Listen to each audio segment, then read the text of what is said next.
Voydod devoradigan bitta domla topib qo'ydim. Qarshining markazida apelsini shundoqqina yonginasida joylashgan, 2 xonalik dom, birinchi etajda joylashgan, 45 metr kvadratlik.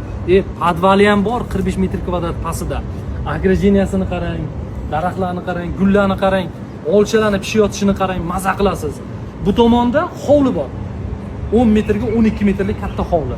Navest qilib, katta bir kravatlarni qo'yib, sharshara qilib, shashlichalarni pishirib, mashinani qo'yib, bolalaringiz bilan maza qilib o'tiradigan sharoit qilsa bo'ladi. Bu xonamiz demak spalniy xonamiz. To'rda shkaf o'rnatilgan, mo'jazgina spalnichasi bor, bu tomonda ham kichkina shkafchasi bor. Ramkalar akfa qilingan, demak apelsinga qarab turibdi.